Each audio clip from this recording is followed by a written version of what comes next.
Hello and welcome back. It's been a while. It's been an interesting week. Football has been played. In the meantime, we sent out a search party, found Lufuno.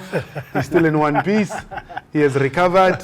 And we thank the PSL that have given Chiefs time off to not play any football until the end of the month so that healing can be a process. Kok, welcome back. Thanks, Mpho. You good? Proper as always, you know.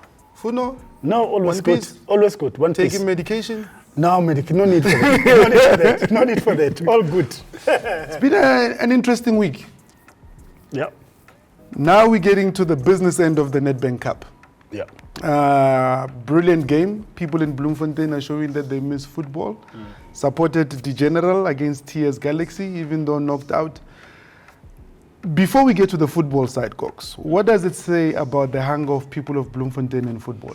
I think one thing it has made me realize is the fact that Bloemfontein people love football, like irrespective of the team. Yes, they miss their team, but the mere fact that they'll go and adopt a team from the lower leagues and go to the stadium and fill up the stadium, it shows that they're hungry.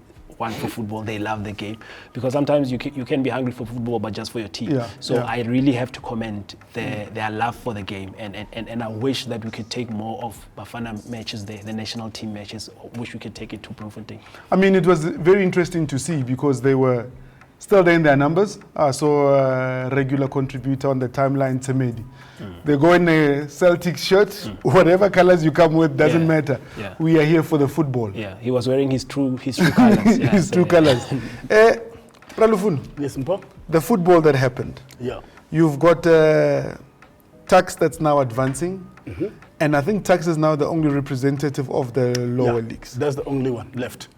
And it was very interesting because when they played Swallows, it looked like it was a grudge game because Swallows beat them to the playoffs, and Swallows are here where they are. Yeah.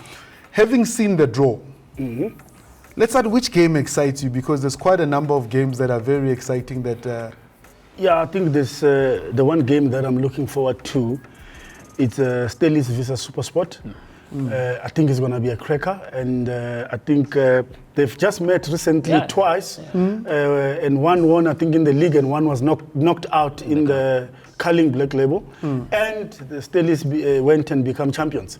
So it's going to be a very cracking game, very tactical, but it's very difficult. Two coaches that are very stuck in their ways. And very difficult to play Stelis in Cape Town. Very difficult. And they have the home game. It's a home game, for them. So it's going to be very difficult. Even if you look at the result, really the result is close. It's a one win there, it's a draw there. So you can't really say one team dominate in terms of wins. So I'm really looking forward. I think one of those two teams will end up in the final. End up in the final? Yes. Oh, very brave. I worry though. Cox, there's a Spanish affair happening. AmaZulu versus Orlando Pirates. Yeah. So I think this will be the first time coaches need to do this because the other one can read your lips and be able to understand. But AmaZulu, they haven't really found themselves. They haven't found their identity. Yes, when they started, you could see what they were trying to do, but right now, I don't see them traveling Pirates. Pirates seems to be understanding their capabilities, and they seem to know and understand the type of football that they will play to get results. Because it's one thing to want to play the football that will appease the supporters, and it's another thing that to get to understand the football that will get results. And Jose seems to have prioritized that. He's a cup man. He seems to be a cup specialist. It seems like more of his focus is on cups. And I'm saying that because you look at the Pirates that's playing in the league and the Pirates that's playing in the cup. The one that's playing in the cup, they're able to grind results. But the one that's playing in the league, it's like they can switch off and they say, okay, we're fine because we're going to get a point from there. So I don't see them travel. I don't see AmaZulu traveling Pirates. And bearing in mind also that Pirates beat them in the finals when they met in the MTN 8 last season. So those are some of the things we have to take into consideration. I don't see them traveling Pirates. And interesting enough, Mpho, and I looked at the record, I think it's almost 15, 17 games AmaZulu have never beaten Pirates. Home and away. The best result they get is a draw against Pirates. So Pirates got the number. They know how to beat AmaZulu. you know, AmaZulu could be playing a very good football, 1, 2, 3, 4 games. When it comes to Pirates, and it's just a different AmaZulu. They just get. So you're saying AmaZulu, their number there, Scotini, they know it. They can tell them. This game is going to Durban, but either way, when you look at the record, Pirates just have the better of AmaZulu. Either way. Very interesting. And then you look at the way that it's done, and we'll come to Cox. Sundowns is playing Tuks. Again, we go back to, you look at the matchup of Stellies versus SuperSport. You look at, it seems there's some coaching stuff there. Yeah. Half of Sundowns, half of maybe the other way around, half of Tuks are Sundowns players. There's a very good relationship between the two teams, meaning the players understand. How do you see that panning out? The feeder team. Yeah, you put it right. They even share resources, some of the resources, the high performance center as well. Look, Tuks is a good team. I mean, they're second now. They've been first for the longest of time in the NFD. But And isn't their coach from former Sundowns? 100%. So it's copy and paste. So if you perform this side, you're auditioning to go to the side. It seems as if that way, you know. So I don't think that it will be troublesome. The most interesting thing will be to see whether that clause where players on loan cannot play against that, because that's going to really hamper Tuks. It's going to cause so much. Because I think there's minimum 4 players that are regulars that are not going to be. Promise. You get Sibanyoni. You know, so it's going to be a problem for Tuks. I would have loved to see those players playing against their team, their mother team, and to try and gauge in terms of, okay, are you ready to go back home? Yeah. Are you ready to compete? Because we've seen a trend where players leave Sundowns and they go on loan and they come back and they perform. I mean, you know, you look at Mshishi, you look at Pesitao. Yeah. So I would really, because I'm a huge fan of Promise, and I would have really loved to see him against that team. Would be very interesting. That leaves us with one last game, TS Galaxy versus the Chili Boys. Again, I think it's going to be a Goodman Musele show, because, I mean, if there's one player in this season that has performed well and consistently so for the Chili Boys, has been Goodman Musele. Yeah, it's a brilliant player. Musele is a brilliant player. You sometimes ask your questions, why was he not utilized at Pirates? But somebody then says, why did Kokota leave? Because he's scoring the TS. You can say that again. Kokota, again, it was an issue of injury, but also an issue of management versus a player where they did not really find each other. I think that was more about the administrative issues, anything that has to do with football issues. And TS Galaxy is one team that is very consistent as well. You must give it to the coach. I'll dispute that. For me, he has put a very solid team. Looking at Kokota now, I think he's back at his best. He's giving them goals. You know, I think that's one crack of a game as well that we need to look at. Teams that really wants to play football. You don't have a defensive team there. They just want to go at each other. It will be a very high scoring goal, but I think TS Galaxy playing at home will win this. And I think for me, the reason why I'll dispute that is that you look at their league form. And again, we go away by its cup competition and league form. It's almost like TS Galaxy can rise to the occasion very easily. But it's about when the lights and the cameras are not there. You hear they've lost 2, or they've had a draw against Richards Bay. And you go, but how? You were coming along so well. When you play against the big teams, you seem to be doing well. It's just that lack of consistency that I think for me. But I also think you're being unfair on them, because it's the law of the jungle. That's how our league is based. You look at TS Galaxy and you say, give them a win right now. Where are they going to be placed? Let them catch up on their games. Where are they going to be placed? So in terms of consistency, I hear where he's coming from. He's talking about consistency in terms of the DSTV Premiership, because we don't really have that consistency where we can say a team can go 5 winning, you know. Except who? Besides Sundowns. So they are there. They have an identity. Yeah. They have a coach that's qualified. There's a structure. The management seems to be buying in terms of where they're going. The players that would fit in the mold of the coaches there. So give them a bit of credit. I see them winning this match. And as a segue, Lufuno, and talking of consistency that Cox is talking about, and we're moving away from the Nedbank now to be able to say, you look at the log. consistency, like you said, it's Sundowns, and that's why they are 11, 12, 13, 14, 15 points away from everybody else.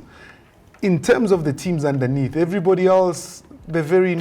Interesting, if I were to put on consistent in the last 5 games, the team that has done well, you look at Sekhukhune with 4 wins, 1 draw, right? The My team, number 2 for the season. well, we'll talk about that. And then you then find a TS Galaxy with 3 wins, 1 draw, 1 loss. Then you will then find Sundowns with 2 wins and 3 draws, which again, you find your Super Sport 4 flat draws, 1 loss, and you find Pirates that's supposed to be high or flying, basically 2 wins, 2 draws, and 1 loss. So it's quite a difficult to be consistent. But you would have put Sekhukhune now on top of the log in the last based 5 on the games. last 5 games. Yeah, and then TS Galaxy then becomes number 2. Hence, I'm saying that consistency with them, it's not ready. They're not ready. So it's not a TS Galaxy not being inconsistent. It's the consistency within the league that Yes. The structure of the the structure of the league. So I mean, if you win 2 games now, you are now up there. Interesting enough, the other team that you put it on top 5, it will be Cape Town Spurs. Yeah. No, At the- guys. yes, the bottom of the log. The last 5 games, they've managed to get 6, 7, 8 points out of about 15. So they've done so well that if you look consistently wise, they'll be position 4, 3 around there in terms of points in the last 5 games. At the rate that they're going, they look like they want to get off the bottom very easy. I can confidently tell you right now, they will not be relegated. Yeah. What informs that statement, Cox? One, you look at a club at the overhaul of players. That old guard that was there, Ernst seems to have done something. They have a huge squad, by the way, right now. No, they do. 40 plus players. I mean, I think they've got the same numbers as Sundowns. But what Ernst did, and he was very clear when he got there, he said, I don't have the personnel to do my job, to save this team. And the owners seem to have listened. They haven't necessarily went on a buying spree, but they went on a hunting spree, which then gave them the right... Very specific players. And if there's one coach that I know that will get the best out of players, is Ernst. He plays players to their strength. And that's what I like about it. 100% Lekoko, because you can tell there was pre-season in Cape Town. There was most definitely, because they came out. So the January break, they utilized it. There was pre-season. They came out flying. They can match any team in terms of energy, in terms of stamina, in terms of, you can say anything. If you want to run, they will run with you. If you want to play any other way, they will be able to adapt. I mean, I was shocked when they played Pirates because they held their own against Pirates, and there was a moment that they looked like they could win that They could have thing. won that game. Believe me, they created enough chances to be able to could have taken 3 points in that game. So they are a totally different team. If you didn't take 3 points in the first half from this team, now you're gonna sweat. Because now Ernst has had time to settle. The players understand him, and Ernest is one guy that will take his time to analyze the opponent. That's another advantage. No, I think Cox, and it's again one of those things when you look at Ernst, he does a lot of work behind the scenes. Yeah. He'll probably tell you this one will play this way, this way, this way, this way, this way, and be able to get you to a point where even if it happens in a game, you know that he's covered you in terms of that. But with the way that the league is going at the moment, are you finding comfort to say where we are as a brand, as a football, we are in the right direction? Because you look at coaches, they're getting qualifications. Yeah, everybody seems to be coming to the party, and whether it's by coincidence or whether there's friction, but it seems like everybody wants to do their job and everybody wants to prove that they're doing their job. And I think that's a very good thing. You have a technical director right now that's set the law. He said, look, it's cast in stone. If you don't have this paperwork, you're out. That automatically forces your coaches to go and, I saw Coach Mamila the other day. He said, by the way, I want to register for my C license, B license, C license, something like that. And I said, this is the very step that we need, because passion has to be backed by paperwork. You can't ride on passion alone. And I understand that he's most probably one of the most passionate coaches we'll have, and I would rather have somebody like that in the team and have them qualified. So are we heading the right direction? We are. Commercially, where are we? We're good. I think we just need to guard against. My only problem with the league is that these niggly things that keep on popping up, where you have teams not honoring the FIFA, like FIFA banning them. Like, how many teams do we have right now? Yeah, it's becoming a regular thing. We seem to be turning a blind eye against those things, but right now it seems to be the norm. I don't have to do anything. Nobody will hold me accountable. The league will still carry on playing, and that's it. You can't have teams that are 3 plus in the league in the same season. They can't sign. And you look at the past 5 seasons. You even include the biggest team in the country in that, and it tells you something else. Like, it seems like it's not punishing us. So is it more an administrative issue more than anything else? It is an administrative issue, but at the same time, it is lack of accountability, because there's no recourse. I know that if the motherboard is the one that has a problem with me, the league doesn't necessarily have a problem. So and Lufuno, and we go there because when it's a local led, we're not going to hear about it. But if it's an international, then it goes to FIFA, which then automatically comes down. I think the biggest problem, and what Lekoko is saying, is that the PSL teams account to themselves. Whatever that they do, it goes to the PSL, and they convince themselves that it's right. Based on their books, and then they said, no, it's okay, this team, you cannot pay him, whatever. And that player once tap into FIFA, then there's a problem. So it's an issue of that we need to grow when it comes to that area. We need to align ourselves with the FIFA standards to say, yeah, but we understand our PSL are here. Let's up our standards. Let's measure ourselves against what FIFA says, and we would not have these small issues that really comes out. And the PSL has to be very strong when it comes to that, and put the discipline in, really, and make sure that it's accountability is there to teams. And you would not hear where, Chippa United could not sign, you hear Kaizer Chiefs at one stage could not sign, you hear, they couldn't sign. If you look at the commodity of that, it's because people are not paying certain players. And all international players, what they will do, they will get comfort to FIFA. No, I hear you, gentlemen. This is a topic that I think we'll pick up another day. Hope you've enjoyed the conversation. We could talk about football the whole day. All you ask, just press the subscribe button, and we look forward to your comments, your interactions with us. But thank you. We hope to see you soon when other teams are playing Lufuno.